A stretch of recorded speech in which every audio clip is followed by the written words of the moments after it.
solamente son pocas diapositivas. Entonces, vamos a empezar. Bueno, empezamos con la definición de la OMS, que define la obesidad como una acumulación anormal o excesiva de grasa en el cuerpo, y que esta puede ser secundaria a diferentes causas que incluyen desbalances energéticos, patologías genéticas y uso de fármacos, y que, bueno, pueden ser perjudiciales para la salud. Esta es la definición de la Organización Mundial de la Salud.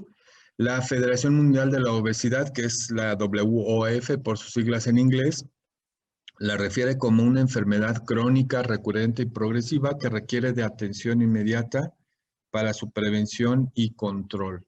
Sabemos que la obesidad por sí, anteriormente solo se concebía como una cuestión estética, pero pues ya estamos más que convencidos de que esta es una enfermedad que, si no se trata, puede conducir a varias enfermedades, desde enfermedad cardiovascular, diabetes, hipertensión, algunos tipos de cáncer, eh, eh, problemas circulatorios, en fin, muchos otros eventos. Entonces, bueno, para hablar un poquito de epidemiología, según la OMS, desde 1975 a la fecha se han triplicado los casos en el número de pacientes con sobrepeso y obesidad. Aproximadamente el 13% de la población adulta normal tiene sobrepeso o obesidad. En las niñas, también en la población pediátrica, también ha aumentado en forma importante, de 0.7 más o menos en el 1975 a 5.6%. Esto quiere decir que actualmente hay 50 millones de niñas obesas y de niños de 0.9 a 7.8%, y hay 74 millones de niños obesos. Y en cuanto a nuestro país, pues desgraciadamente ya estamos considerados. Acabo de ver unas estadísticas más recientes que estas de Ensanud del 2016. Ya estamos considerados como el primer lugar en obesidad a nivel mundial. Si se fijan, están hablando aquí de una 13% de población mundial. Bueno, pues aquí en nuestro país, el 72.5% de nuestra población tiene obesidad o sobrepeso.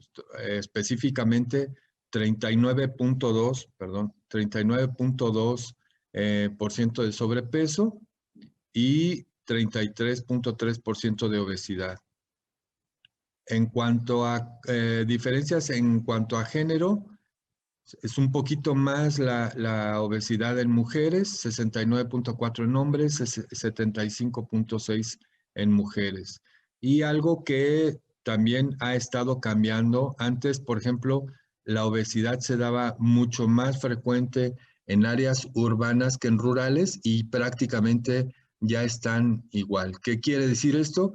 Que, bueno, de los pocos buenos hábitos alimenticios que tenía la población rural, bueno, pues eh, ya los ha ido perdiendo. Y aquí tenemos, por ejemplo, una de las causas, ¿sí? Como les decía yo en una plática de diabetes, bueno, pues estamos considerados como uno de los principales países consumidores de bebidas azucaradas no lácteas. Aquí lo tenemos en la encuesta, hasta el 85.3 de la población bebe refrescos o bebidas endulzadas, hasta un 45% cereales dulces, 38% botanas, dulces o postres, y vemos que la cantidad de comida, digamos que sana, pues ha ido disminuyendo también. Y bueno, pues otra manera de definir la obesidad ya en puntos prácticos, pues es a través del índice de masa corporal, que ustedes ya saben que es el peso en kilogramos entre la talla por metros, a talla al cuadrado, en metros Y bueno, los puntos normales es de 18.5 a 24.9, el sobrepeso de 25 a 29.9 y la obesidad más de 30. Y aquí tenemos grados de obesidad de 30 a 34.9, la obesidad grado 1, la grado 2 de 35 a 39.9 y la grado 3 mayor de 40. Y bueno, dentro de la etiopatogenia de la obesidad, ya sabemos que es un problema de salud mundial, donde van a intervenir muchos factores como los genéticos, los biológicos y los ambientales, y que van a causar, como les decía yo, muchas complicaciones o comorbilidades desde el síndrome metabólico, diabetes mellitus, complicaciones de la diabetes mellitus, enfermedad cardiovascular y algunos tipos de cáncer. Y todo esto de factores, tanto genéticos, biológicos, ambientales, también van a tener una característica. Todos los pacientes obesos o con sobrepeso van a tener un estado de sobrealimentación y en alguna medida de sedentarismo. Esto es muy importante que lo conozcamos. Como les dije, esto es multifactorial. Vamos a ver uno por uno de los detalles genéticos, hormonales y ambientales. Dentro de los ambientales, pues es importante la dieta, la actividad física, los factores socioeconómicos y sociales. Y bueno, entrando en detalle con los genéticos, se han ido descubriendo varios genes asociados a la obesidad y dentro de estos los principales que les investigué y que se los pongo aquí es el gen de la leptina, el gen LEP, el gen FTO que es Fat Tissue Obesity y el gen Insight2 que es el gen 2 inducido por insulina. Estos son, digamos que los que se están estudiando actualmente y están tratando de ver si hay de alguna manera si se pudieron manipular para disminuir un poco esta cuestión de la obesidad. Otro punto que apoya el factor genético como causa de la obesidad es que se han visto que algunas enfermedades genéticas comparten características de pacientes con sobrepeso o obesidad. Las más características son las del síndrome de Prader-Willi y el síndrome de Down y algunos otros genéticos que son más raros, pero estos, por ejemplo, comparten que tienen obesidad por una alta regulación hipotalámica del apetito. Entonces son pacientes, sobre todo los Prader-Willi, son pacientes con obesidad, retraso mental, hipogonadismo. Y bueno, la obesidad ya se dieron cuenta que es por una alteración del hipotálamo. Dentro de los factores biológicos, ahorita está muy de moda o está muy en investigación esta cuestión de la microbiota o de la flora intestinal, donde dicen que se ha cambiado de una manera impresionante con los alimentos procesados nuestra microbiota, con un aumento de firmicutes y una disminución de bacteroidetes. Esos son términos muy de cuestiones nutricionales, pero son importantes que los conozcan porque es de alguna manera cambiar la flora intestinal y esto hace que se disminuya la absorción de ciertos nutrientes y se favorezca la absorción de algunos elementos como carbohidratos simples y grasas que nos van a empezar a alterar el metabolismo, ¿sí? Y dentro de los ambientales, bueno, pues está el impacto en la prevalencia de la obesidad, que es la transición nutricional. Como les decía, hemos ido cambiando la nutrición en lo que va desde la industrialización en a finales del siglo XIX, todo lo que es el siglo XX y parte de este siglo. La transición demográfica también, pues, ha ido disminuyendo la natalidad y hemos ido aumentando la expectativa de vida, la transición epidemiológica y la transición socioeconómica. Todo esto, bueno, pues hay una transformación de usos y costumbres con un aumento en la disponibilidad de alimentos. Por una parte, esto es bueno porque cada vez llegan más alimentos a áreas donde habitualmente no llegaban, pero el problema es que hay un aumento en el consumo de alimentos de alto contenido energético, que son las comidas industrializadas, por ejemplo, los refrescos, las pizzas, todo esto, las cuestiones de envasadas como sopas Maruchan, todo esto, ¿no? Y sobre todo una disminución de actividad física porque, pues, ahora ya con el home office, con el uso del carro a todos lados, pues ha ido disminuyendo nuestra actividad física y todo esto, bueno, pues es lo que nos está llevando. Este cuadro es nada más como un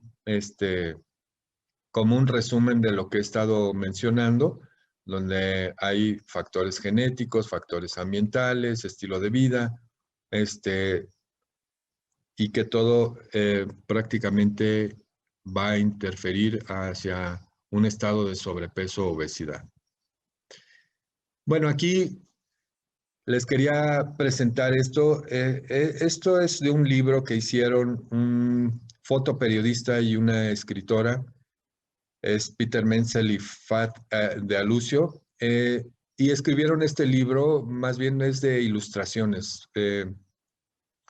Tiene pocos textos, pero son muy importantes. Se llama ¿Qué come el mundo?, ¿no? Y presentan, ellos se han dedicado a viajar y a estar fotografiando familias, normalmente son de 4 o 5 integrantes, y los retratan con lo que consumen en una semana. Y vean, pues fíjense la variabilidad que hay entre los pueblos. Por ejemplo, el de su izquierda es una familia de Carolina del Norte en Estados Unidos. Fíjense, pues, el consumo de pizzas, de todas las papas o frituras, refrescos, ¿sí? Aquí hay muy poco de alimento, digamos que natural, ¿sí? Esta es una familia de Alberta, Canadá, donde tienen un poco más de alimentos naturales, lácteos, pero sí, no les faltan las papitas, los cereales atrás. Y esto es para ver también, digo, correlacionarlo con el estado nutricional de los pueblos. Aquí tenemos dos países asiáticos, está el chino y el japonés en su lado derecho. Si se fijan, el japonés tiene mucho más contenido de productos industrializados, tiene un alto contenido, un consumo de pescados, verduras. Si se fijan, poca fruta. Aquí hay un poquito más de alimentos crudos o vegetales y frutas. Aquí también hay carnes, pescados, ¿sí? Aquí son dos países europeos. Ya hay un poco más de refrescos, pan, bastante pan, frutas y verduras. Es una familia italiana y esta es una familia alemana. Y aquí lo que caracteriza a los alemanes es un poquito más de consumo de carne, menos pan, pero aquí, por ejemplo, dejaron los refrescos, pero tienen un alto contenido de vino y cerveza.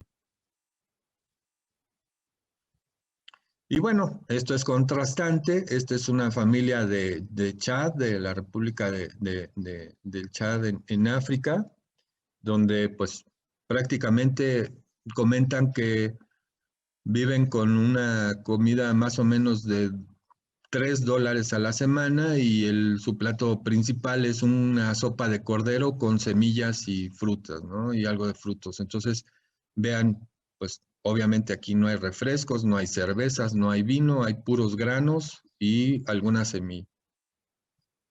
Y esta es la familia mexicana. Es una familia mexicana que bien la cantidad, aquí están las cervezas, todos los refrescos, lácteos, ¿sí? Cereales, pan, abundante contenido de frutas y verduras, ¿sí? Pero, bueno, tortillas. Entonces, de alguna manera, si yo creo, y este es mi punto esperanzador, es que tenemos acceso a muy buena comida en nuestro país, con vegetales, con frutas, pero le estamos haciendo caso más a esto que nos está llevando al primer lugar en obesidad. Entonces, si tratamos y si logramos educar a nuestros pacientes para que dejen de consumir ciertas cosas, como el refresco, como los cereales endulzados, como a lo mejor disminuir el consumo de frutas y aumentar los vegetales, con eso haríamos muy buena labor.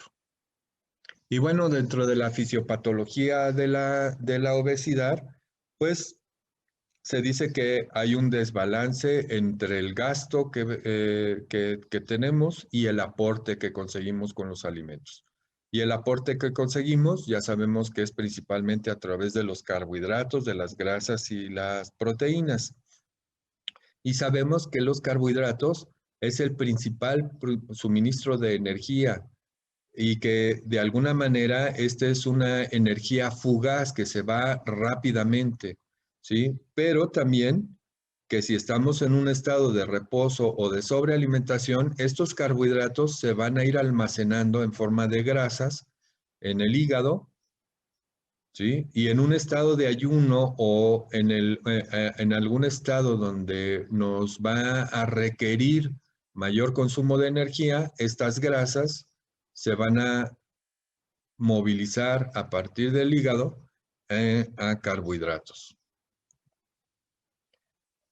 Y bueno, dentro de la fisiopatología prácticamente he encontrado mucho, pero esto es lo más relevante, donde usan los principios de termodinámica, de física, y ya sabemos que la energía no se crea ni se destruye, solo se transforma, y todo exceso de energía en el cuerpo cambia la energía interna. ¿Esto qué quiere decir? Que todo lo que comemos se va a transformar en energía química y esto se va a almacenar en tejido graso y este tejido graso va a aumentar nuestra masa de tejido adiposo.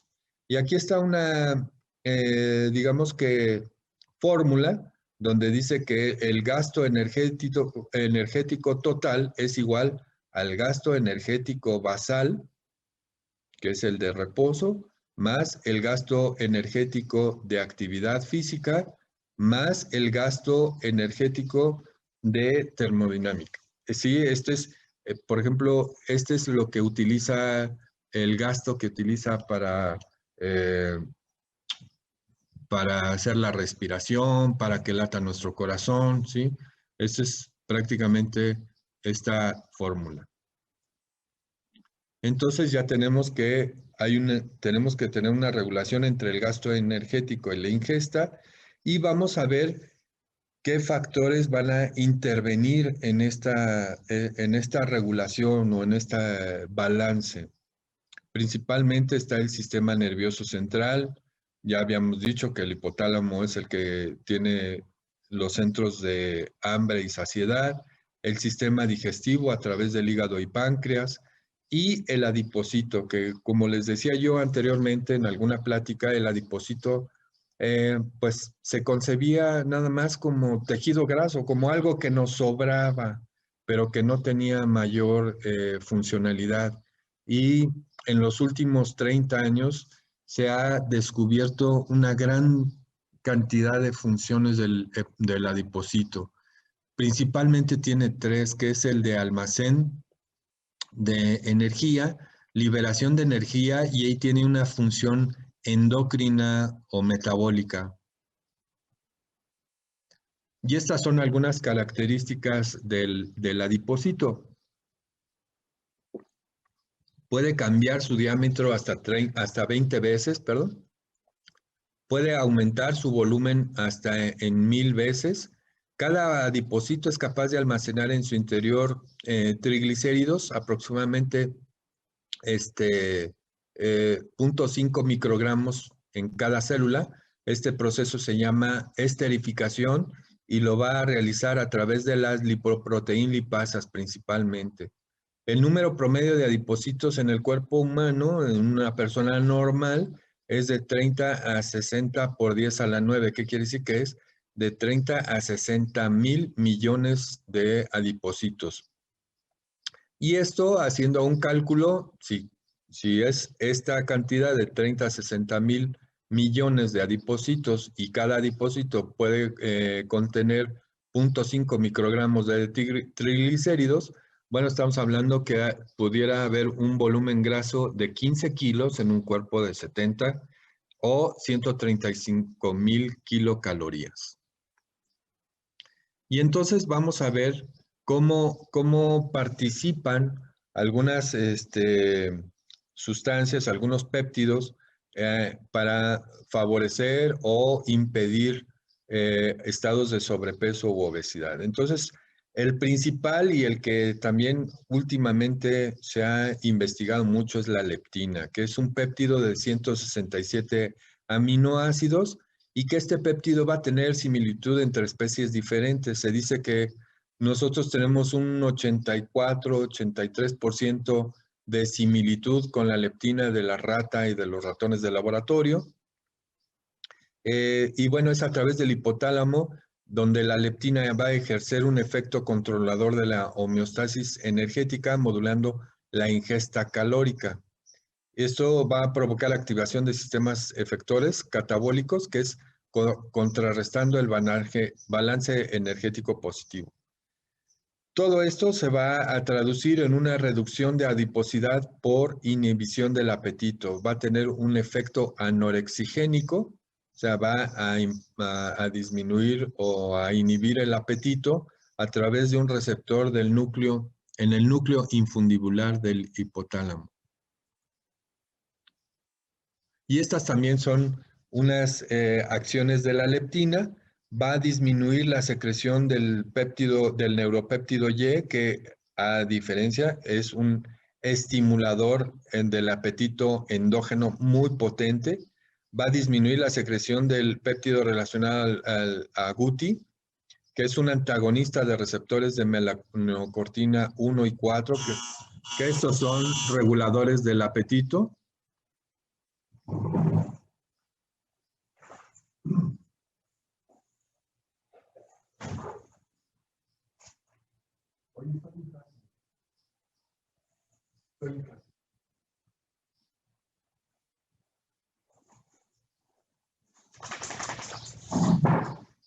Perdón, va a usar el sistema nervioso autónomo simpático para estimular la liberación de TSH y la estimulación de receptores noradrenérgicos alfa 1 y beta 3, disminuyendo ingesta y aumentando el gasto energético. Otros factores que que van a intervenir en la obesidad es el sistema nervioso autónomo a través de su vía parasimpática, va para modular el metabolismo hepático a través también de secreción de insulina y de vaciamiento gástrico.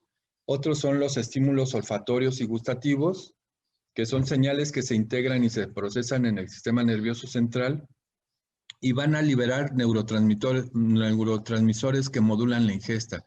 Esto tiene que ver mucho incluso con cuando tenemos cierta afinidad para algunos alimentos o cómo nos los presentan, que se nos antojen más, ¿no?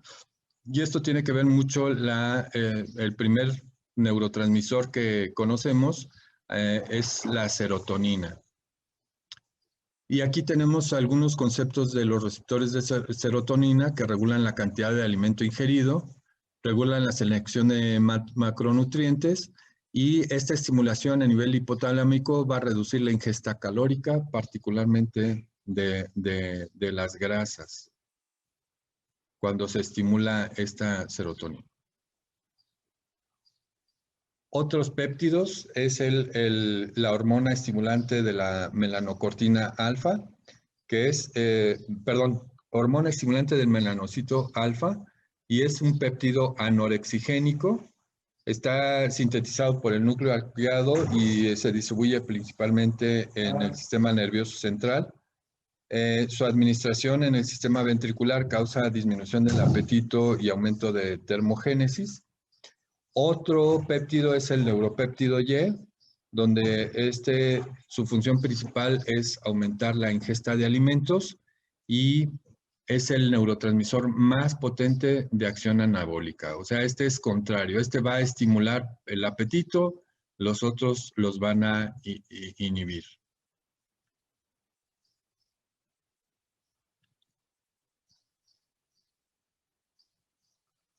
Y otros péptidos son los péptidos intestinales, como la colecistoquinina, el péptido liberador de gastrina, la bombecina. Estos van a disminuir la ingesta de alimentos y obviamente la insulina, que tiene un efecto anabólico.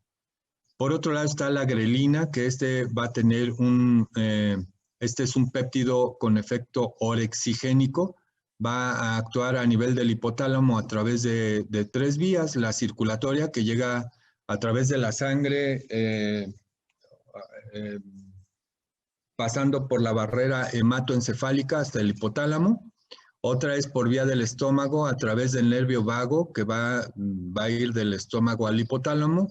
Y otra es a través de una síntesis intrahipotalámica. Y esta grelina se va a elevar cuando hay un balance energético negativo, es decir, cuando hay un ayuno prolongado, se va a liberar grelina para estimular digamos que el centro del hambre, del apetito.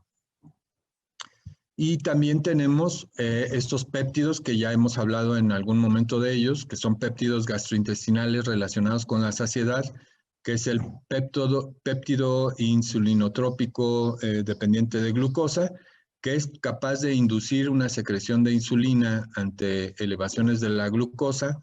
El GLP-1, que es el péptido parecido al glucagón, tipo 1, que va a actuar tras la ingesta de carbohidratos y ácidos grasos y va a lograr una disminución en la ingesta calórica hasta en un 15%.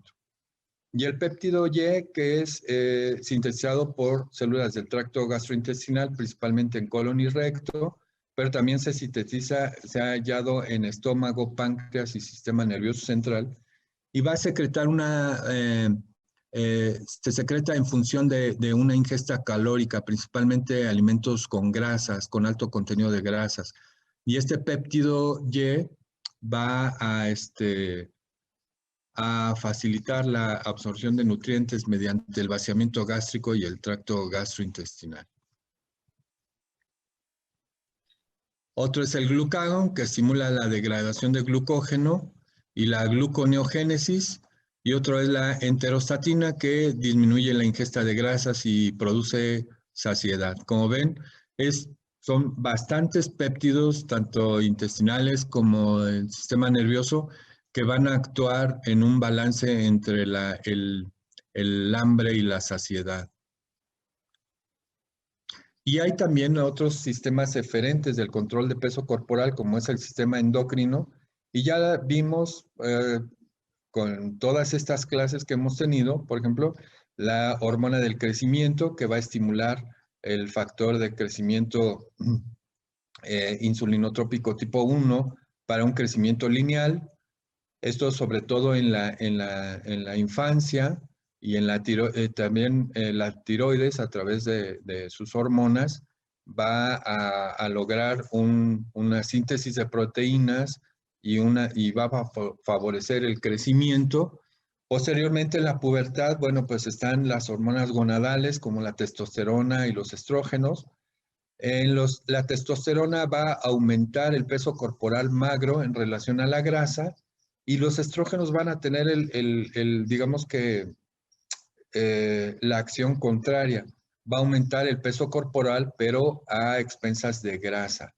Y obviamente esto va a ser en la pubertad mucho más evidente, y en la edad adulta, o ya cuando las hormonas van en declive, pues por eso observamos que a los pacientes adultos mayores ya la testosterona es menor y va perdiéndose, digamos que masa magra, y va a sustituirse por grasa.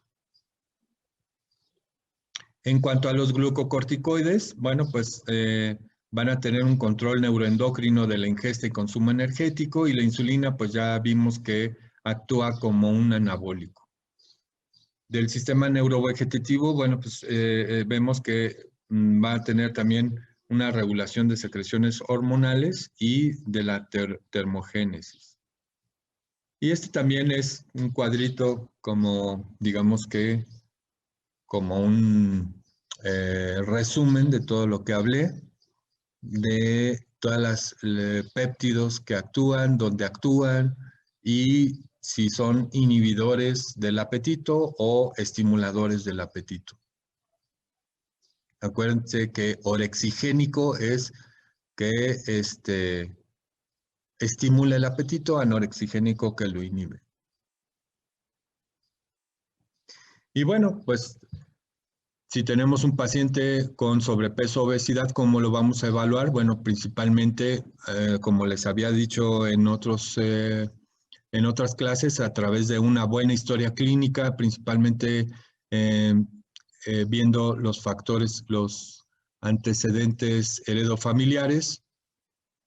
Si tiene comorbilidades, sobre todo enfermedad cardiovascular, hipertensión, diabetes, dislipidemia, disfunción tiroideas, neoplasias, el tipo de dieta que está consumiendo actualmente, si está ingiriendo alcohol, el tipo de ocupación, la actividad física, cómo ha ido su historia de ganancia de peso, porque no es lo mismo que un paciente toda su vida o desde la adolescencia esté con sobrepeso o obesidad, a un paciente que, por ejemplo, ahora con la pandemia ha ganado una importante cantidad de kilos.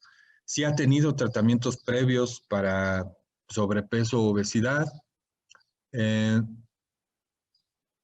yo creo que ya se va a acabar el tiempo. Nos vamos a conectar otra vez. Gente con obesidad.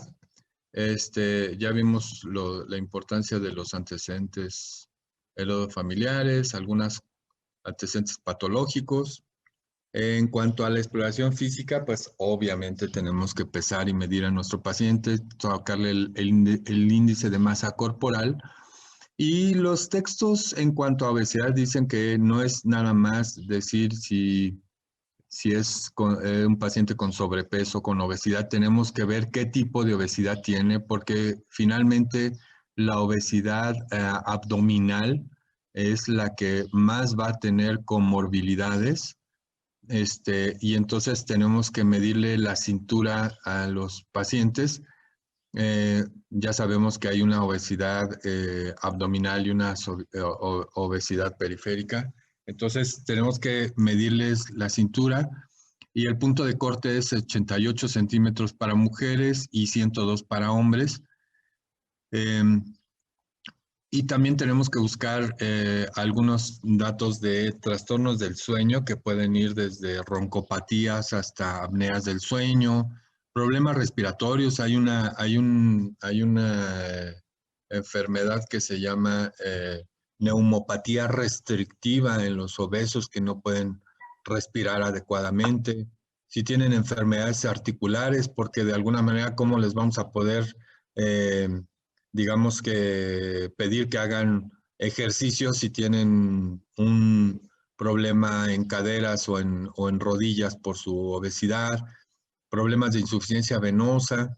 Y también tenemos que evaluar el estado emocional del paciente, si tiene estados depresivos, que es muy frecuente que los tengan, o alteraciones de la conducta alimentaria, si es un comedor compulsivo, si come por ansiedad, si tiene atracones. Todo esto tenemos que evaluar en nuestro paciente.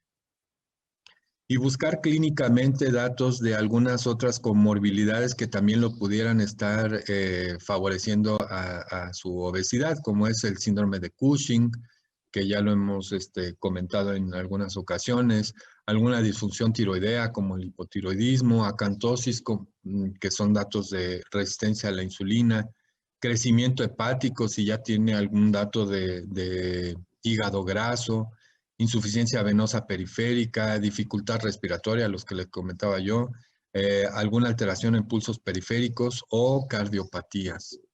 Y obviamente, bueno, de estudios de laboratorio, pues le vamos a pedir glucosa, insulina, para ver esta relación de glucosa e insulina, hemoglobina glucosilada, si ya tenemos algún dato que sospeche de diabetes, azoados, que son los urea, creatinina y ácido úrico, para ver si tiene ya algún problema en la función renal, las pruebas de función hepática, esta es biometría hemática, no le hagan caso a que se me fue. Un perfil de lípidos para ver cómo anda de colesterol, de triglicéridos, de lipoproteínas de alta y baja densidad, un examen general de orina. Y bueno, si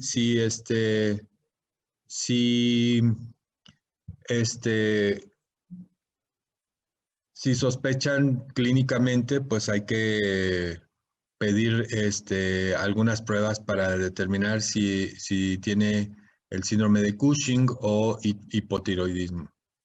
¿Qué prueba le pedirían para Cushing e hipotiroidismo? Hormonas tiroideas y TSH. Ajá, ese es para hipotiroidismo. ¿Y para Cushing? Cortisol. La ACTH, ¿no? Cortisol urinario, ACTH, sí. Eso se puede pedir. Y bueno, en cuanto a educación, pues obviamente tenemos que ser muy sutiles y tenemos que poner en un contexto de realidad a nuestro paciente, en la condición física del paciente, sobre todo si ya está enfrentando algunas comorbilidades. Hay muchas personas que incluso, y así lo han comentado, ¿no? Van a consulta por algún problema, pero no quieren que les hablen de obesidad. Y entonces tenemos que ir muy sutilmente introduciendo al paciente en esta realidad de que sí, bueno, está bien, pero este problema puede ser por su estado de sobrepeso. También hay cambios, bueno, también hay que hacerle ver al paciente que debe hacer cambios, pero estos cambios no son de momento, sino tienen que ser cambios de por vida. O sea, yo les digo al paciente, bueno, es que usted ya se tiene que dar cuenta que no puede comer como anteriormente comía si de veras quiere hacer alguna acción que le cambie su condición actual. Y obviamente también tenemos que introducirlo o reiniciar actividad física previamente evaluada, así como evaluamos al paciente diabético antes de decirle que haga actividad física. Aquí también lo tenemos que hacer. Obviamente tenemos que hacerle un electrocardiograma, pruebas de esfuerzo si es necesario, checarle la presión.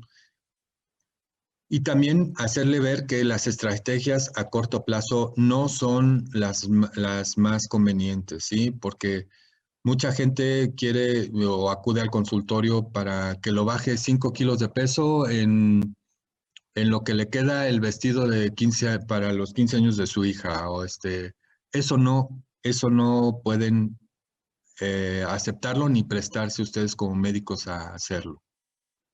Y obviamente, pues el involucro familiar es muy importante porque si no hay una buena dinámica y un involucro familiar, pues también, igual que en los pacientes diabéticos, vamos a tener muchos problemas para controlar a nuestro paciente. Entonces, no sé si tengan preguntas o sigamos con la otra presentación, que es el tratamiento farmacológico.